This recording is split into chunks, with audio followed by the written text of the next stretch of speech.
When I proposed to Emily, I thought I had found the woman I'd grow old with. We had been together for 3 years, shared dreams, struggles, and countless memories. Our wedding was only 2 weeks away, and everything seemed perfect.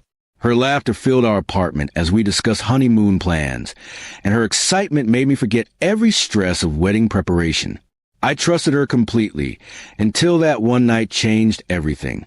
That night, she was at her bachelorette party. Her best friend, Lisa, had organized it. A girls' night out full of games, dancing, and fun. I didn't mind. I wanted her to enjoy her last night as a single woman. She had sent me a few texts earlier in the evening. Pictures with her friends, smiling faces, and messages like, "Wish you were here, babe." Everything seemed normal.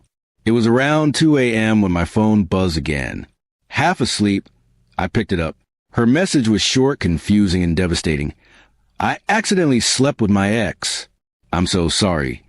For a moment, I thought I was dreaming. I reread the text 3, maybe 4 times, hoping I had misunderstood. But there it was, in plain words. My chest tightened, and a strange stillness filled the room. I didn't reply immediately. My mind spun out of control. Accidentally? How could something like that be an accident? My hands trembled as anger and disbelief battled inside me.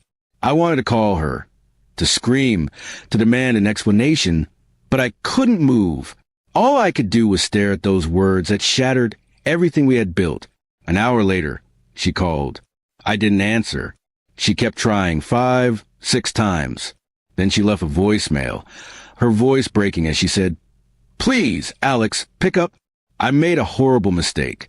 I don't know what came over me. I drank too much. Please, I love you."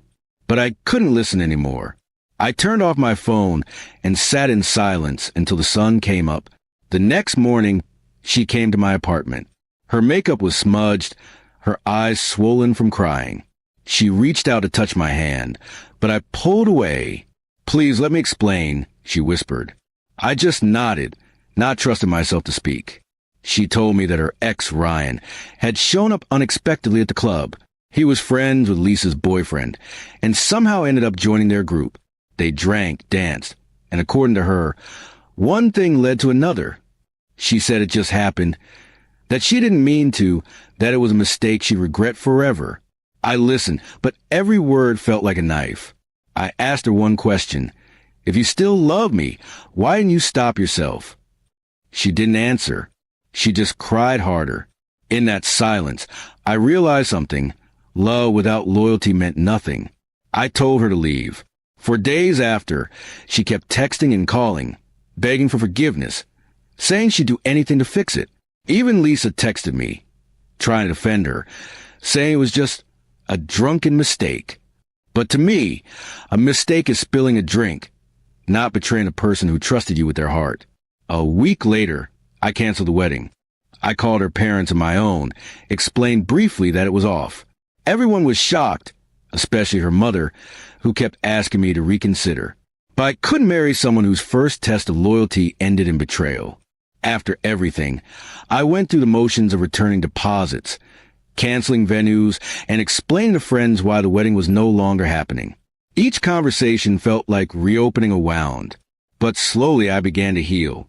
I learned that heartbreak doesn't destroy you. It teaches you. Months passed, and Emily sent one last message. "I don't expect forgiveness. I just hope you find someone who loves you the way you deserve." For the first time, I didn't feel anger, just peace. Maybe she had finally realized the weight of what she'd lost.